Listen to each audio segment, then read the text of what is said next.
और वकील साहब आपका क्या हालचाल है? बढ़िया है सर, बढ़िया हालचाल। 100 रुपए का स्टाम्प पेपर 500 हो गया, 100 का बंद हो गया उधर। नहीं, उसमें आप जीआर पढ़ो, उसमें एफिडेविट के लिए सही है जो कुछ डॉक्यूमेंट्स है, जो सेल डीड है, मॉर्गेज डीड है, कुछ तो भी, और भाड़े पत्र अपन करते हैं, वो कुछ डॉक्यूमेंट के लिए पास हुआ है। जनता को आप मूर्ख समझना बंद कर दीजिए। सिर्फ जनरल एफिडेविट जो करना है किसी लोगों को, सिर्फ किसी को शपथ पत्र देना एफिडेविट है, उसके लिए सही है सर। आप जीआर पढ़ो, उसमें आपको गूगल पे जाओ, नहीं, ये रेंट एग्रीमेंट, प्रॉपर्टी, ये सब में तो 500 हो गया ना? वो सब में पास हुआ, लेकिन जनरल जो एफिडेविट जनरल वो एफिडेविट जो लगाते हैं कि वो अभी है। वो सही है। और सर गवर्नमेंट की रेवेन्यू भी बढ़नी चाहिए थोड़ा, हम करते हैं प्रबंध, वो भी पार्ट है। और लाड़की बहना योजना देंगे तो कहीं से तो लेंगे। नहीं, वो सर लाड़की बहन का ऐसा है कि वह अभी महाविकास जो आघाड़ी है, उन्होंने भी प्रॉमिस किया है कि वो तो 3,000 देंगे, वो तो प्रॉमिस किया है। यही का खेल ही चल रहा है, खाली पैसा ऐसा गिरने वाला है कि वह 3,000 वो देंगे, लेकिन अभी तो महायुति ने 1,500 देना चालू किया है, और 2-4 महीने के अकाउंट में भी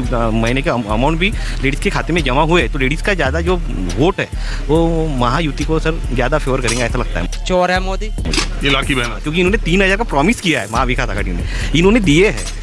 महाराष्ट्र का जो खासदारों का चुनाव था उसमें महायुति जो हार गई, उसके बाद ये योजना शुरू की, तो उससे इस चुनाव में, आमदारों के चुनाव में, वो लड़ाई में वापस आने में दिख रही है। यस सर, ऐसा क्यों? लाड़की बहन का इतना ही फर्क नहीं है।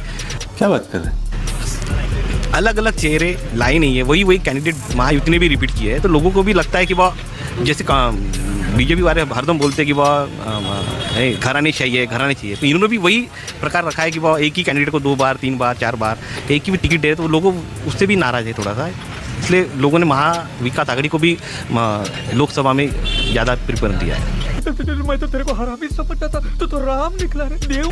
अच्छा, खासदारों के इलेक्शन में वही चेहरे रिपीट हुए, उसका असर हुआ? उसका असर हुआ, वही चेहरे रिपीट हुए कुछ बार, यानी उन्होंने सर्वे नहीं किया कि लोगों की पसंद क्या है इस बार। जैसे उत्तर प्रदेश में भी ज़्यादा उन्हीं को रिपीट किया, वो लोगों ने कहा कि मोदी जी रहे चाहे न रहे, लेकिन तुम सांसद नहीं रहोगे। यही बात है। आपका क्या विचार है भैया?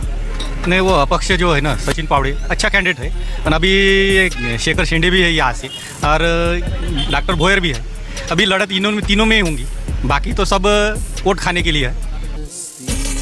अभी मालूम पड़ेगा चुनाव के बाद क्या होगा। तो आपको क्या लगता है कि महाराष्ट्र में सरकार किसकी आ सकती है? नहीं, सरकार तो सब अभी इधर के उधर हो गए, नहीं इधर के उधर हो गए।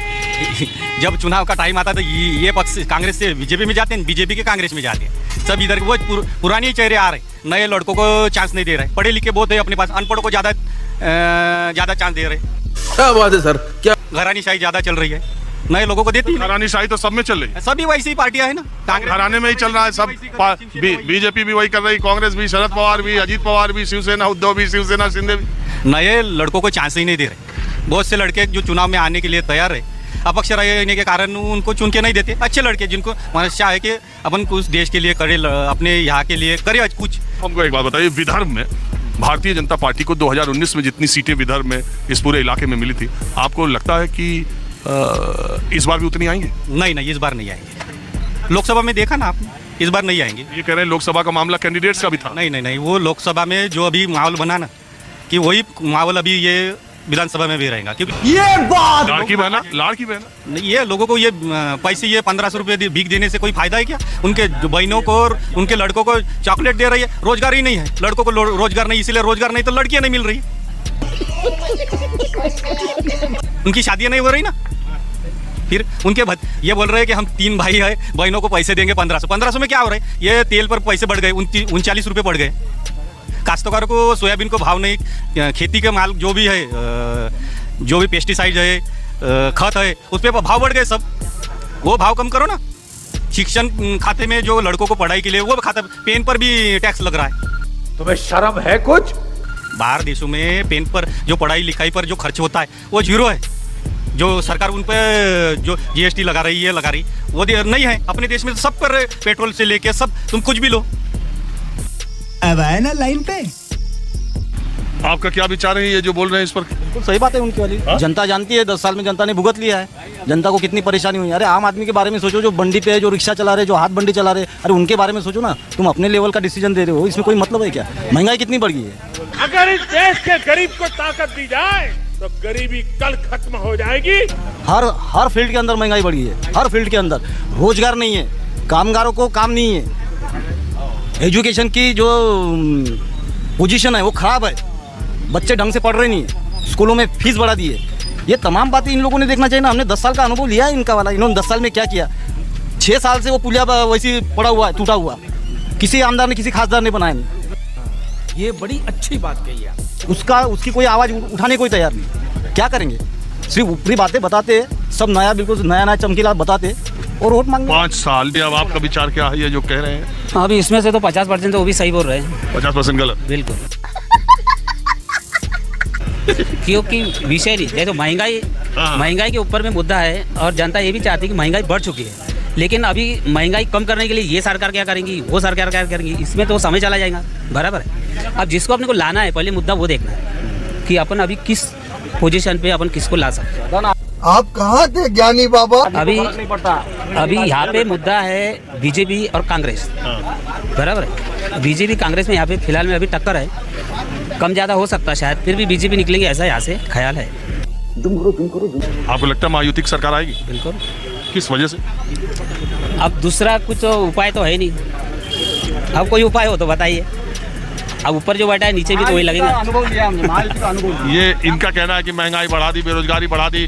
और काम पूछो ना, वो पुलिया का देखो, पुलिया तो हम भी देखते आए, काफी दिनों से पड़ा हुआ है, उसका विषय नहीं, वो तो बात की बात है। अंदर के रोड जाके देखो। महत्व महंगाई बढ़ी है तो हम भी जानते हैं ना महंगाई बढ़ी, क्योंकि हम भी उसी में से निकल रहे हैं। हम भी गरीब ही है, हम कौन थे अमीर है। शर्म करो, भगवान से डरो। ये भाई साहब, आपका क्या नाम है? कैलाश चुनारकर। कैलाश चुनारकर। आप कोई सरकारी कर्मचारी तो नहीं? नहीं, हम भी। मैं लोगों की राय ले रहा हूँ। यहाँ चाय की दुकान पर बड़ी भीड़ थी तो मैंने सोचा थोड़ा लोगों से पूछे। चाय तो पी लेंगे, लेकिन माहौल तो बताओ क्या है वर्धा और विदर्भ में सरकार आने का, क्या लग रहा है? ठीक है, अभी प्रचार कर रहे हैं सर। प्रचार में कौन अभी आगे जीत लेता है उसका मालूम। एक बात बताओ, ये जो महाराष्ट्र का चुनाव है, इसमें ये जो राहुल गांधी आरक्षण और जातिवादी जातिगत जनगणना की बात करते हैं, संविधान की बात करते हैं, ये कोई मुद्दा है? मोदी जी जो कहते हैं एक रहेंगे, सेफ रहेंगे, योगी जी आके बटेंगे तो कटेंगे, ये सब मुद्दा जमीन पर है या महाराष्ट्र की जनता कैंडिडेट के हिसाब से सीट दर सीट देख रही है, या पार्टी या गठबंधन के हिसाब से? तू समझा सर? अभी ये जो जातिगत जनगणना है, अब जिसका बहुमत है उसको तो मिलना चाहिए वो हक, वो तो मिल नहीं रहा। 3% वाले 10% आरक्षण ले लेते हैं और वो भी कुछ आंदोलन में कुछ नहीं करते, उनको डायरेक्ट 10% मिल जाता है। बात तो सही है।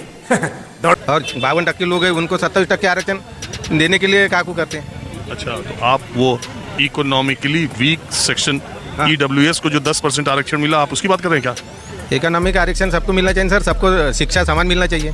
समान मिल ही नहीं रही, 4 इसमें डिवाइड हो रही। जिला परिषद की स्कूल है, सेमी गवर्नमेंट है, उसके बाद CBSE है, इंटरनेशनल है, ये इसमें सभी बच्चे एक समान शिक्षा नहीं मिल रही।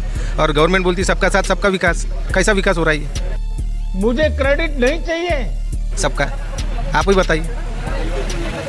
वो तो कहते हैं समाज के सब तबके का। ये मोदी हम जी कोई सबका साथ सबका विकास इसके बारे में बोला, इसमें आपका क्या बोलना है ये तो बताइए। हम क्या बोले, वो खुद ही बोलते हैं कि समाज के हर वर्ग को 4 तरह का जो एजुकेशन में डिवाइड किया, 1 नेशन 1 इलेक्शन बोलते हैं, तो 1 नेशन 1। मोदी जी आए तभी से ये 4 तरह का हुआ। पहले कॉन्वेंट नहीं था, पहले इंटरनेशनल स्कूल नहीं थे, पहले जिला परिषद। ये सभी कांग्रेस रहे या बीजेपी रहे, ये गलत है सर। ऐसा एजुकेशन समान मिलना चाहिए, सबको न्याय समान होना ना। ये कोई नेता कहता है कि कलेक्टर का लड़का भी वहीं पढ़ेगा, पंत प्रधान का भी वहीं पढ़ेगा, जहाँ चपरासी का पढ़ेगा, पीयून का पढ़ेगा न पढ़ना। अभी आप भी देश में क्या बोलते हैं पब्लिक है, तो आपका भी काम है ना सर इसके बारे में फोकस करना। हम तो मानते हैं कि शिक्षा और स्वास्थ्य, ये 2 चीजें ऐसी हैं जो सबको समान रूप से मिलनी चाहिए। हाँ, तो ये सरकार क्या कर रही है अभी? बीजेपी सरकार ने भी नहीं किया और कांग्रेस सरकार ने भी नहीं किया। अब तो सवाल ये है कि चुनाव हो रहा है, इसी निवडणूक में आपको चुनना है। आपको यहाँ बैठे वर्धा से क्या दिखाई दे रहा है कि क्या मसला बनेगा? कैसा रहता है, कैंडिडेट चुनने के वक्त मजबूरी आ जाती है। हाँ, ये तो है। क्या इन्हीं में से चुनना है? हाँ, तो ये सबसे अच्छा नहीं चुनना है, सबसे कम खराब को चुनना। अच्छा चुनने के लिए उसको पार्टी का सीट नहीं मिला तो ये बंडल लोगों को चुन के देना पड़ता है। लेकिन लौंडा यहाँ नहीं रुकता। एक बागी। हाँ, बागी नहीं, ये पार्टी के भी लोग रहते, पैसे वाले धन शक्ति वाले लोग रहते, इनको नहीं देने की इच्छा रही फिर भी देना पड़ता। 2 में से 1 तो चुनना पड़ता है। पैसा लेके? पैसा नहीं लेते सर, पैसा बहुत है मेरे पास। पैसा बहुत है। तो यहाँ वर्धा में क्या अपक्ष ज्यादा मजबूत लग रहा है या ये युति? और अपक्ष नहीं है अभी मजबूत, अभी फिलहाल में 2 पार्टी में चल रहा है, बीजेपी और कांग्रेस।